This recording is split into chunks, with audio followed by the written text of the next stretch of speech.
సభానాయకులు రేవంత్ రెడ్డి గారు ప్రవేశపెట్టినటువంటి తీర్మానాన్ని బీఆర్ఎస్ పార్టీ పక్షాన సంపూర్ణంగా బలపరుస్తా ఉన్నాం అధ్యక్ష. అధ్యక్ష, మరి లెజిస్లేటివ్ అఫైర్స్ మినిస్టర్ గారు కూడా ఇక్కడ ఉన్నారు.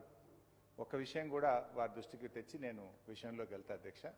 మన్మోహన్ సింగ్ గారు పెద్దల సభలో ఆయన 33 సంవత్సరాలు పెద్దల సభలో పనిచేశారు. ఈరోజు మన రాష్ట్రంలో కూడా పెద్దల సభలో వారికి నివాళులు అర్పించుంటే మరింత సముచితంగా ఉండేది. ఎమ్మెల్సీలు చాలామంది కూడా అడుగుతున్నారు, ఎందుకు మన్మోహన్ సింగ్ గారి సంతాప తీర్మానాన్ని శాసన మండలిలో పెట్టలేదు అనేటువంటి విషయాన్ని వాళ్ళు కూడా అడుగుతా ఉన్నారు. మరి శాసనసభ పెట్టినప్పుడు శాసన మండలిలో కూడా పెట్టి వారికి నివాళులు అర్పించుంటే మరింత బాగుండేది. దాన్ని వారు గమనంలో తీసుకుంటారని చెప్పి భావిస్తున్నాను. ఇకపోతే అధ్యక్ష, మన్మోహన్ సింగ్ గారు భౌతికంగా ఆయన మన మధ్య లేకపోయినా ఆయన దేశానికి చేసినటువంటి సేవలు చరిత్ర ఉన్నంత కాలం నిలిచే ఉంటాయి అధ్యక్ష. అధ్యక్ష, సామాన్య కుటుంబంలో పుట్టి వీధి దీపాల మధ్య లాంతర్లు పెట్టుకొని చదువుకొని స్కాలర్షిప్ల మీద ఆధారపడి చదువుకొని అసామాన్య వ్యక్తిగా ఎదిగినటువంటి అరుదైనటువంటి నాయకులు డాక్టర్ మన్మోహన్ సింగ్ గారు. ఆర్థిక శాస్త్రాన్ని బోధించే అధ్యాపకుడుగా దేశ ఆర్థిక విధానాలను నిర్దేశించే స్థాయికి వెళ్లారంటే క్రమశిక్షణ కలిగిన వ్యక్తిత్వం, దేశం కోసం కష్టపడి పనిచేయాలనేటువంటి పట్టుదలే కారణం. అధ్యక్ష, విదేశాల్లో కూడా ఆయనకు ఎన్నో గొప్ప గొప్ప అవకాశాలు వచ్చాయి. ఎన్నో పెద్ద పెద్ద ఉద్యోగాలు విదేశాల్లో వచ్చినప్పటికీ కూడా వాటన్నిటినీ తిరస్కరించి ఈ దేశం నాకు ముఖ్యం అని తన మాతృభూమి కోసం జీవితాన్ని అంకితం చేసినటువంటి మహనీయులు డాక్టర్ మన్మోహన్ సింగ్ గారు. మన్మోహన్ సింగ్ గారు ఎప్పుడు కూడా పదవుల కోసం ఆయన ప్రాకులాడలేదు అధ్యక్ష. పదవులే ఆయన దగ్గరికి వచ్చాయి తప్ప ఆయన పదవుల కోసం ఏ రోజు కూడా ప్రాకులాడింది కానీ ప్రయత్నం చేసిన సందర్భం లేదు. యూనివర్సిటీ గ్రాంట్స్ కమిషన్ చైర్మన్గా, ఆర్బీఐ గవర్నర్గా, ఆర్థిక శాఖ ముఖ్య సలహాదారుడిగా, ప్లానింగ్ కమిషన్ డిప్యూటీ చైర్మన్గా, అటామిక్ ఎనర్జీ స్పేస్ కమిషన్ సభ్యుడిగా, దేశ ఆర్థిక మంత్రిగా, దేశ ప్రధానిగా, రాజకీయాలకు అతీతంగా కూడా ఎన్నో గొప్ప గొప్ప పదవులను అంకిత భావంతో నిర్వహించినటువంటి వ్యక్తి డాక్టర్ మన్మోహన్ సింగ్ గారు. అయితే ఈ రాజకీయాలకు సంబంధం లేనటువంటి మన్మోహన్ సింగ్ గారిని మరి దేశ రాజకీయాలకు పరిచయం చేసినటువంటి వ్యక్తి మన తెలంగాణ ముద్దుబిడ్డ పివి నరసింహారావు గారు. దేశం క్లిష్ట పరిస్థితుల్లో ఉన్నప్పుడు, ఆర్థిక రంగం కుదేలై అప్పులు కూడా పుట్టని పరిస్థితుల్లో ప్రధానిగా బాధ్యతలు చేపట్టినటువంటి పివి నరసింహారావు గారు మన్మోహన్ సింగ్ గారిని తన మంత్రివర్గంలో ఆర్థిక శాఖలో వారిని తీసుకోవడం మనందరికీ తెలుసు. పివి నరసింహారావు గారు ఏ నమ్మకం అయితే వారి మీద పెట్టి వారికి అవకాశం కల్పించారో ఆ విశ్వాసాన్ని వమ్ము చేయకుండా దేశ ఆర్థిక రంగానికి కొత్తగా తనదైన శైలిలో ఒక దిశను చూపించినటువంటి వ్యక్తి మన్మోహన్ సింగ్ గారు. ఆర్థిక మంత్రిగా మన్మోహన్ సింగ్ గారు చేసినటువంటి తొలి బడ్జెట్ ప్రసంగం ఈ దేశ ఆర్థిక మంత్రులు చేసిన ప్రసంగాల్లో ఒకటైనటువంటి అత్యుత్తమమైనటువంటి ప్రసంగంగా అది రికార్డుల్లో మిగిలిపోయింది అధ్యక్ష. పారిశ్రామిక విధానాలను పరిశ్రమల మంత్రిగా ఆనాడు పివి నరసింహారావు గారు మార్చి ఒక గొప్ప పేరు పివి నరసింహారావు గారు తెచ్చుకుంటే, ఆర్థిక విధానాలను సవరించి ఆర్థిక మంత్రిగా మన్మోహన్ సింగ్ గారు కూడా ఒక గొప్ప పేరును సంపాదించారు అధ్యక్ష. లైసెన్స్ రాజ్, పర్మిట్ రాజ్లకు స్వస్తి పలికి ఆర్థిక సరళీకృత విధానాలతో దేశాన్ని దివాలా స్థితి నుంచి గట్టెక్కించిన పివి నరసింహారావు గారికి మన్మోహన్ సింగ్ ఒక చోదక శక్తిలాగా ఆ రోజుల్లో పనిచేశారు అధ్యక్ష. మన్మోహన్ సింగ్ గారిని మన్మోహన్ మిక్స్ అనే స్థాయిలో దేశ ఆర్థిక విధానాలను ఆయన ప్రభావితం చేశారు అధ్యక్ష. అధ్యక్ష, అదే రకంగా మన్మోహన్ సింగ్ గారు మరి ఈ దేశంలో చాలామంది మొన్న వారు చనిపోయినప్పుడు కూడా మాట్లాడారు, మచ్చలేని నాయకుడు. సుదీర్ఘకాలం రాజకీయాల్లో ఉన్నా కూడా ఏ రోజు ఒక చిన్న మచ్చ కూడా లేకుండా అత్యంత ఉన్నతంగా తన జీవితాన్ని ఆయన సింపుల్గా సాదాసీదా జీవితాన్ని గడిపినటువంటి మహనీయులు మన్మోహన్ సింగ్ గారు. మనం చూసాం UPA 2లో చాలా కుంభకోణాలు జరిగినట్టుగా వార్తలు, ఎన్నో కేసులు, అరెస్టు జరిగినాయి. అయినా కూడా మన్మోహన్ సింగ్ గారు ప్రధానమంత్రిగా ఉన్నా కూడా ఆయనకు ఒక చిన్న మచ్చ రాలేదంటే అది ఆయన గొప్పతనం అధ్యక్ష.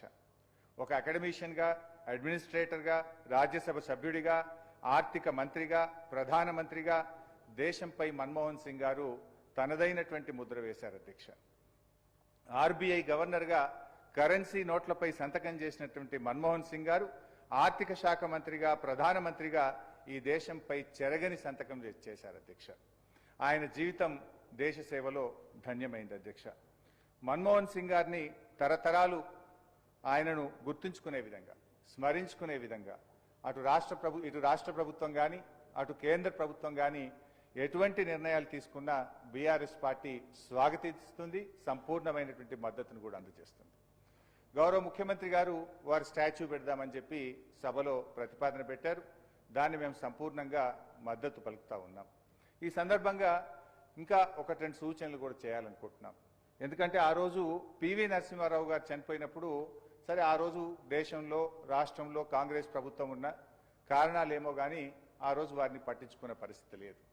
తెలంగాణ రాష్ట్ర తొలి ముఖ్యమంత్రి కేసీఆర్ గారు మన రాష్ట్రంలో ప్రభుత్వం ఏర్పడ్డ తర్వాత మనము పివి ఘాట్ని ఏర్పాటు చేసుకోవడం, పివి గారి విగ్రహాన్ని ఏర్పాటు చేసుకోవడం, పివి గారి పేరు మీద ఒక యూనివర్సిటీని ఏర్పాటు చేసుకోవడం, మన శాసనసభలో పివి గారి నిలువెత్తు విగ్రహాన్ని ఏర్పాటు చేసుకోవడం, నెక్లెస్ రోడ్డుకు పివి గారి పేరును పెట్టడం, పివి గారి జయంతి వర్ధంతిని అధికారికంగా జరిపించుకోవడం, అలాగే పివి గారి 100 సంవత్సరాల జయంతి ఉత్సవాలను కూడా అత్యంత ఘనంగా జరుపుకున్నటువంటి ఇలా ఎన్నెన్నో కార్యక్రమాలు పివి గారి ఖ్యాతిని చాటుకునే విధంగా ఆనాటి బీఆర్ఎస్ ప్రభుత్వం, ఆనాటి ముఖ్యమంత్రి కేసీఆర్ గారు అత్యంత అద్భుతంగా జరిపి మన పివి మన టీవీ అనే విధంగా మనం ఆ రోజు ఆయనను ఎంతో గొప్పగా చేసుకున్నాం అధ్యక్ష.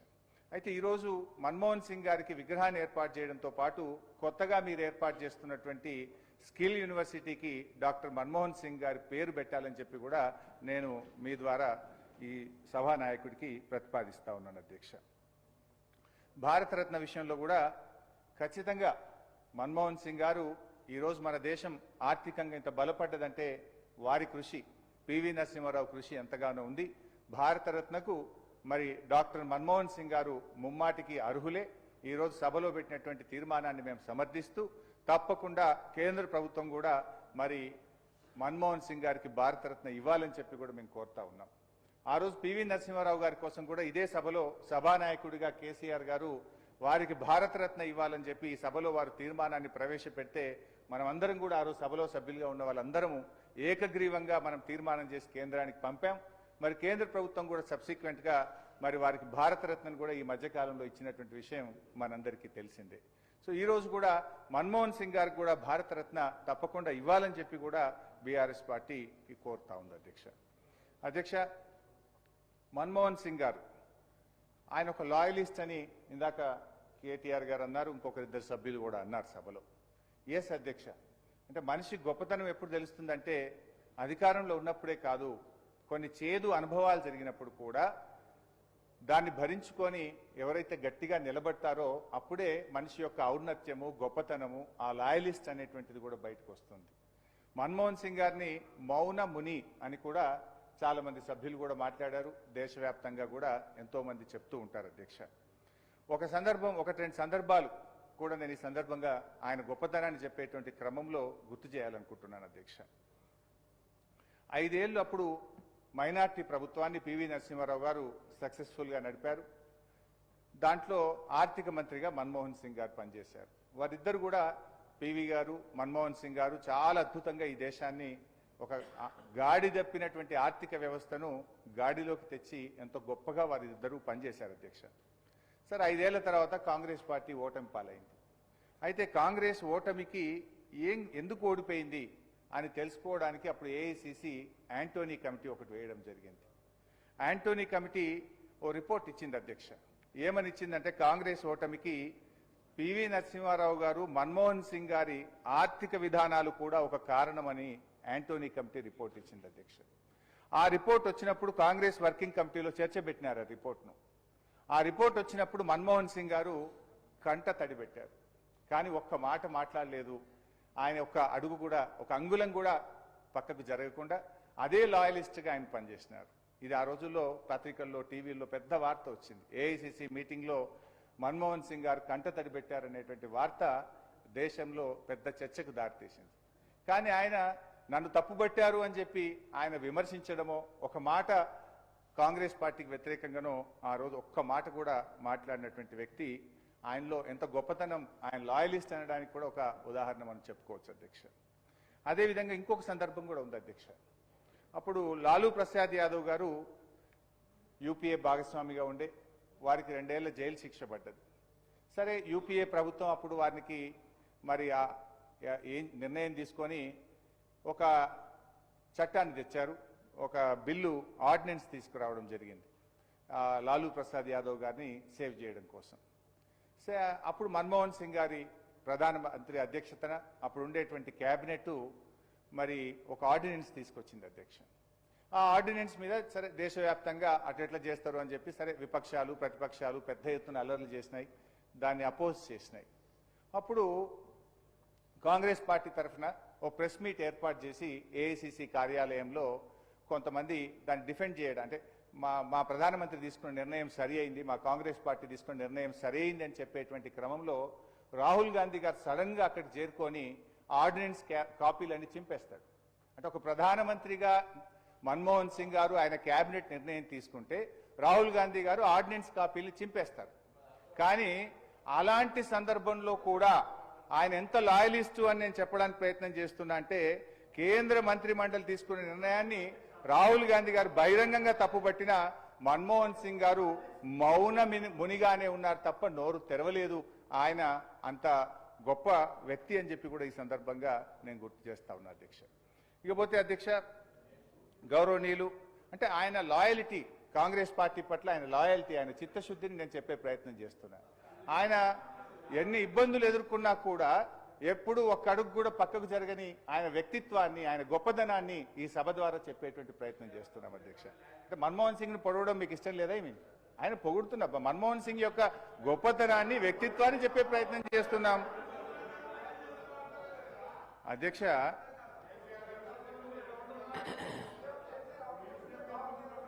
అధ్యక్ష,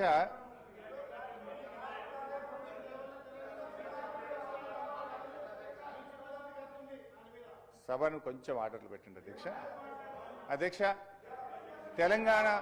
తెలంగాణ రాష్ట్ర ఏర్పాటులో కూడా తప్పకుండా ప్రధానమంత్రి గారి పాత్ర ఉంది. ఎవరు ఎవరన్నా కాదన్నా మన్మోహన్ సింగ్ గారు ప్రధానమంత్రిగా ఉన్నప్పుడే భారత పార్లమెంట్లో తెలంగాణ బిల్లు పాస్ అయింది. ఇది చరిత్రలో దాస్తే దాగే సత్యం కాదు. We have to agree that. But ఒక గౌరవ సభ్యులందరూ కూడా చాలా మంది మాట్లాడారు తెలంగాణ రాష్ట్ర ఏర్పాటు విషయంలో మన్మోహన్ సింగ్ గారి పాత్ర గురించి, కాంగ్రెస్ పార్టీ పాత్ర గురించి కూడా సభ్యులందరూ కూడా చెప్పారు. ఈ సందర్భంగా అందులో కొన్ని సందర్భాల్లో ప్రత్యక్షంగా నేను కూడా ఉన్నాను, కొన్ని విషయాలు నేను కూడా పంచుకోవాలనుకుంటున్నాను అధ్యక్ష. 2004లో కాంగ్రెస్ పార్టీ అప్పటి మా టీఆర్ఎస్ పార్టీతో పొత్తు పెట్టుకోవడం, తెలంగాణ రాష్ట్రాన్ని ఏర్పాటు చేస్తామని చెప్పి స్వయంగా యూపీఏ అధ్యక్షురాలు సోనియా గాంధీ గారు కరీంనగర్లో ప్రకటన చేశారు. మేము కాంగ్రెస్ పార్టీతో అలయన్స్ జరిగింది అధ్యక్ష. రాష్ట్రంలో, కేంద్రంలో కాంగ్రెస్ ప్రభుత్వం అధికారంలోకి వచ్చింది. నేను కూడా అప్పుడు కేసీఆర్ గారితో పాటు ఢిల్లీలో ఉన్నాను అధ్యక్ష. అప్పుడు మన్మోహన్ సింగ్ గారు పిలిచి కేసీఆర్ గారిని మీరు కేంద్ర కేబినెట్లో చేరండి అని చెప్పి వారు మన్మోహన్ సింగ్ గారు ఆహ్వానించారు అధ్యక్ష. అప్పుడు కేసీఆర్ గారు ఒక మాట అన్నారు, నేను మంత్రి పదవుల కోసం ఢిల్లీకి రాలేదు, తెలంగాణ రాష్ట్ర ఏర్పాటు కోసం మాత్రమే ఢిల్లీకి వచ్చాము అని చెప్పినప్పుడు ఆ యూపీఏ మీటింగ్లో సోనియా గాంధీ గారు, మన్మోహన్ సింగ్ గారు మేము తెలంగాణ తప్పకుండా ఏర్పాటు చేస్తాము, మీరు చేరండి, రాష్ట్రంలో చేరండి, కేంద్రంలో చేరండి అని చెప్పి వారు ఆ రోజు ఆహ్వానించడం జరిగింది. కేసీఆర్ గారు ఇంటికి వచ్చి ఆలోచించి చెప్తానని చెప్పి ప్రొఫెసర్ జయశంకర్ గారు, విద్యాసాగర్ రావు గారు అనేక మంది మేధావులతో చర్చించి తిరిగి మళ్ళీ వెళ్ళి ప్రతిపాదన పెట్టారు. వారంత పెద్ద మనుషులు మనల్ని ఆహ్వానించినప్పుడు మరి చేరకపోవడం కరెక్ట్ కాదేమో, కానీ మనం వచ్చినటువంటి ఎజెండా తెలంగాణ కదా, యూపీఏ కామన్ మినిమం ప్రోగ్రాంలో తెలంగాణ అంశాన్ని చేర్చండి, తెలంగాణ రాష్ట్ర ప్రక్రియను మేము చేస్తామని మీరు యూపీఏ కామన్ మినిమం ప్రోగ్రాంలో పెడితే మేము తప్పకుండా కేబినెట్లో చేర్తామని చెప్పి ఆ రోజు కేసీఆర్ గారు చెప్పడం, డాక్టర్ మన్మోహన్ సింగ్ గారు ఆ రోజు అంగీకరించినటువంటి విషయాన్ని నేను గుర్తు చేస్తా ఉన్నాను అధ్యక్ష. సో అట్లా కేంద్రంలో ప్రభుత్వంలో కేసీఆర్ గారు చేరారు అధ్యక్ష. ఆ రోజు 22 మే 2004న కేసీఆర్ గారు కేంద్ర కేబినెట్లో ప్రమాణ స్వీకారం చేశారు. సాయంత్రానికి పోర్ట్ఫోలియోలు ఇచ్చారు, షిప్పింగ్ పోర్ట్ఫోలియో ఇస్తూ గెజిట్ వచ్చింది అధ్యక్ష. తర్వాత అదే రోజు రాత్రి డిఎంకే మేము వెళ్ళిపోతాం యూపీఏ నుంచి, మాకు షిప్పింగ్ కావాల్సిందే అంటే స్వయంగా మళ్ళీ కేసీఆర్ గారు మన్మోహన్ సింగ్ గారి దగ్గరికి, ప్రణబ్ ముఖర్జీ గారి దగ్గరికి, సోనియా గాంధీ గారి దగ్గరికి వెళ్ళి అసలు నేను మంత్రి పదవి వద్దన్నా, కానీ మీరు చేరమంటే మీ గౌరవంతో నేను కేబినెట్లో చేరాము, ఈ పోర్ట్ఫోలియో వాళ్ళకి ఇవ్వండి, నాకు యూపీఏ ప్రభుత్వం నిలబడడం ముఖ్యం, తెలంగాణ రాష్ట్రం ఏర్పడడం ముఖ్యమని చెప్పి తనకు తానుగా వెళ్ళి మన్మోహన్ సింగ్ గారికి వారు స్వయంగా చెప్పినటువంటి విషయాన్ని గుర్తు చేస్తా ఉన్నారు అధ్యక్ష. ఆ రోజు మన్మోహన్ సింగ్ గారు కూడా బాగా అప్రిషియేట్ చేశారు.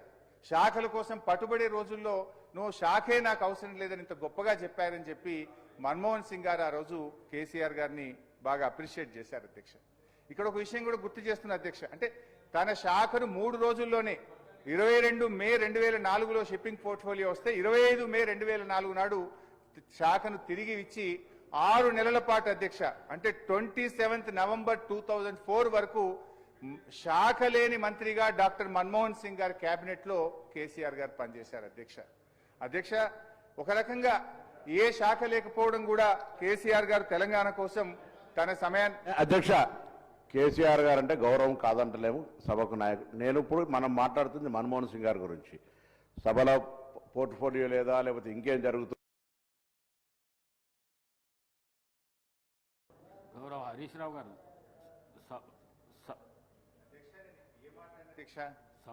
మన్మోహన్ సింగ్ గారి కోసం ముఖ్యమంత్రి గారు ప్రవేశపెట్టిన తీర్మానానికి సంపూర్ణ మద్దతు తెలిపిన, విగ్రహాన్ని పెడుతున్నారు సంతోషం, యూనివర్సిటీకి కూడా పేరు పెట్టండి అని సూచన ఇచ్చాము. అంతేకాదు మన్మోహన్ సింగ్ గారికి భారతరత్న ఇచ్చి తీరాల్సిందే, దానికోసం మీరు పెట్టిన తీర్మానానికి సంపూర్ణమైన మద్దతు తెలియజేస్తున్నా అని చెప్పాను. అదే క్రమంలో మన్మోహన్ సింగ్ గారికి తెలంగాణ రాష్ట్ర ఏర్పాటుకు మధ్య ఉన్నటువంటి అనుబంధాన్ని గుర్తు చేసుకునే ప్రయత్నం చేస్తున్నాను. నిజానికి డాక్టర్ మన్మోహన్ సింగ్ గారితో పాటు ఒక అధికారిక సభలో కూడా పాల్గొనే అదృష్టం కూడా నాకు దొరికింది. ఆ రోజు రాష్ట్రంలో రాజశేఖర రెడ్డి గారి కేబినెట్లో నేను మంత్రిగా ఉన్నాను.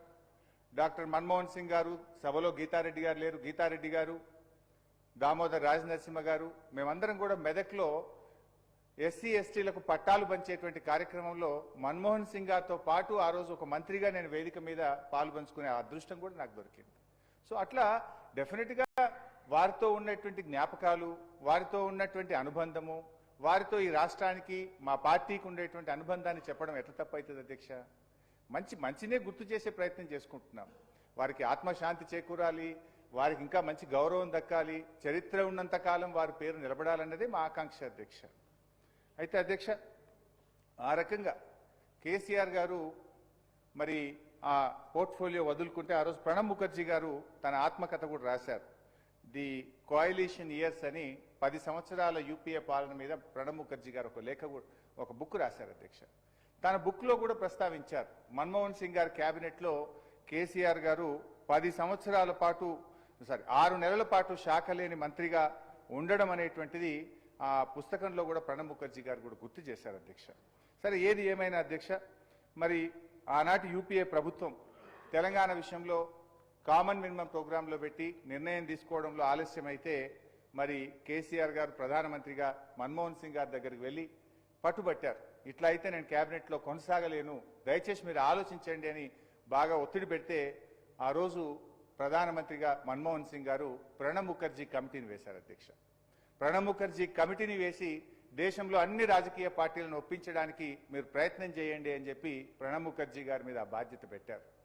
అప్పుడు కేసీఆర్ గారు పోర్ట్ఫోలియో లేని మంత్రిగా ఉన్నారు కనుక ఒక్కొక్క పార్టీ దగ్గరికి వెళ్లి దేశంలో 23 రాజకీయ పార్టీలను ఒప్పించి ఆ 23 రాజకీయ పార్టీల లేఖల్ని డాక్టర్ మన్మోహన్ సింగ్ గారి చేతిలో కేసీఆర్ గారు పెట్టారు. ప్రణబ్ ముఖర్జీ గారి కమిటీకి కూడా ఆ లేఖలు అందజేసినటువంటి విషయాన్ని కూడా నేను గుర్తు చేస్తున్నాను. ఒక సందర్భంలో ఇంకా 2 సంవత్సరాలు దాటింది, నిర్ణయం ముందుకు పోతలేదు అని చెప్పి కేసీఆర్ గారు ప్రధానమంత్రి దగ్గర టైం తీసుకొని అప్పటి మన టీఎన్జీఓ నాయకులు స్వామి గౌడ్ గారు, దేవి ప్రసాద్ గారు, విఠల్ గారు, జయశంకర్ గారు, ఇలా అందరితో కూడా మన్మోహన్ సింగ్ గారి దగ్గరికి వెళ్ళి తెలంగాణ రాష్ట్ర ఏర్పాటు ప్రక్రియను వేగవంతం చేయండి అని చెప్పిన సందర్భాలు కూడా ఉన్నాయి అధ్యక్ష. సో అట్లా మన్మోహన్ సింగ్ గారి కేబినెట్లో దాదాపు 2 సంవత్సరాల 4 నెలలు పనిచేసిన తర్వాత కేసీఆర్ గారు తెలంగాణ రాష్ట్ర ఏర్పాటు ప్రక్రియ ఆలస్యం అవుతుంటే రాజీనామా చేసి పదవిని వదులుకొని కూడా బయటకు వచ్చిన విషయం కూడా గుర్తు చేసుకోండి. సభకు సహకరించండి. నేను స్పీకర్ గారి మీద నేను స్వయాన కేసీఆర్ గారికి ఫోన్ చేసి సభకు రమ్మని నేను రిక్వెస్ట్ చేసిన. సరిగా ఆ అంశంలోకి పోతే మేము కూడా మాట్లాడాలి సార్. ఈ సభ ఏం గౌరవం ఇచ్చింది సార్? సభలో నేను చెప్పిన. కేసీఆర్ గారు కేసీఆర్ గారు మీరు మాట్లాడుతున్నారండి. సభ మీరు సభలాగా నడుస్తలేదు. మీరు మీ మాట్లాడండి. పిఏసీ చైర్మన్ మీ ఇష్టం నిర్ణయం తీసుకున్నారు. కేసీఆర్ గారిని అడిగి ఆయన గౌరవం ఇచ్చి మీరు పిఏసీ చైర్మన్ నిర్ణయం తీసుకున్నారా? లేదా శాసనసభ్యులు అనర్హత విషయంలో మీరు నిర్ణయం తీసుకున్నారా? సభ అట్లా మాట్లాడితే we can deviate, but I don't want to deviate. But debate కాకండి, సార్, డిబేట్ నేను కాకండి ప్లీజ్. హరీష్ రావు గారిని కోరుతా ఉన్నాను.